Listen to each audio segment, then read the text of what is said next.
రోజా గారి పరిస్థితి మంచి క్వశ్చన్ అడిగాము. రోజా గారు 3,000 కోట్ల రూపాయలు సంపాదించుకొని చెన్నైలో ఒక మంచి ఇల్లు కట్టుకుంది. బీచ్లో అలలు వచ్చి కాళ్ళకు తగులుతుంటాయంట. బాగా ఇంత తాగి ఇంత ఊదు మొహం వేసుకొని సంపాదించిన డబ్బుల్ని వెనకబెట్టుకొని బతుకుతూ ఉండాలి.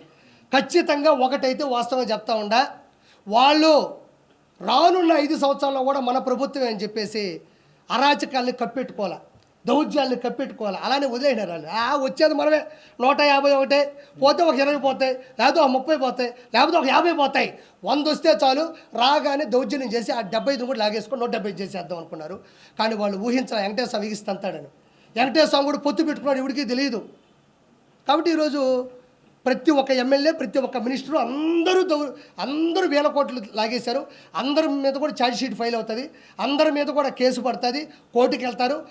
రెడ్ బుక్ అన్నారు. రెడ్ బుక్ అంటే ఏంటంటే ఎవరైతే తప్పు చేశారో వాళ్ళని లా ప్రకారం, రూల్ ప్రకారం, సాక్ష్యాల ప్రకారం వాళ్ళని పట్టుకుంటారని ఉద్దేశం. ఏదేదో పెద్ద చెయ్యక్కర్లే. మళ్ళీ ప్రజల్లోకి వెళ్తానంటున్నాడు. సో మళ్ళీ మీరు అంతకుముందు చంద్రబాబు నాయుడు అడ్డుకున్నట్టుగా ప్రభుత్వం అడ్డుకునే ప్రయత్నం చేస్తారు. అసలు పోతాడా? యాడి నుంచి యాడిపోతాడు? యాడిపోతాడు? టిట్కో ఇల్లు ఇవ్వకుండా నువ్వు నీ మంచి చేస్తానని చెప్పగలడా? అన్నా క్యాంటీన్లన్నీ రద్దు చేసి అన్నా క్యాంటీన్లు పగల కొట్టి నీకు అన్నం పెట్టాడని చెప్పగలడా? రోడ్లు సరిగ్గా ఇవ్వకుండా నీకు నేను ఆటోలు ఇచ్చాను, 10,000 రూపాయలు డబ్బులు ఇచ్చాను చెప్పగలడా? ఏ పక్క నుంచి నీకు నేను మంచి చేశానని చెప్పగలడు? ఒక మాట, చిన్న మాట ఇది. ప్రతిసారి జగన్మోహన్ రెడ్డి నేను మీకు మంచి చేస్తుంటే ఓటేయండి అన్నాడు. మంచి చేయలేదు కాబట్టి ఓటేయలే, ఓడిపోయాడు. ఇంకా దానికి no more questions, no more answers. నేను మీ కుటుంబాల్లో మంచి చేస్తుంటే ఓటేయండి అన్నాడు, ఓటేయలే, ఎందుకంటే మంచి చేయలే.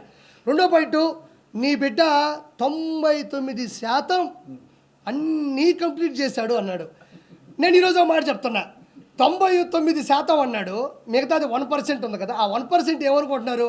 ఏమన్నా సంపూర్ణ మద్యపాన నిషేధం అన్నావు, మరి చేయలేదంటే అదే 1% అంటాడు, అదే 1% అంటాడు. టిట్కో ఇల్లు ఇస్తా అన్నావు అంటే అదే 1% అంటాడు. తర్వాత వచ్చేసి పోలవరం ప్రాజెక్టు ఫ్రీజ్ చేస్తా అన్నావు కదా, అదేదన్నట్టే నేను చెప్పాను కదా 1% చేయలేదు, అదే 1% అంటాడు. ఏదైతే మేనిఫెస్టో పెట్టి ఏదైతే మెయిన్గా చేయలేదో అవన్నీ ఆ 1% వదిలేట్టు చూసారా, ఆ 1%లో దోసేస్తాడు. అంటే ఒరిజినల్ చెప్పాల్సింది ఏంటంటే చేసింది 1%, చెయ్యనివి 99%. బిడ్డ బటన్ నొక్కితే నేరుగా అన్నాడు. ఈ జనసేన కార్యకర్తలు, బీజేపీ మద్దతుదారులు, టీడీపీ ఓటర్లు అందరూ కూడా బటన్ నొక్కితే నేరుగా పోయి సైకిల్ మీద పడి బెల్ల కొట్టుకొచ్చింది. కొన్ని పోయి గ్లాసులో పెట్టి టీ తాగినారు, ఇంకొక కమలం పెట్టుకొని మంచిగా సువాసన పీల్చుకున్నారు.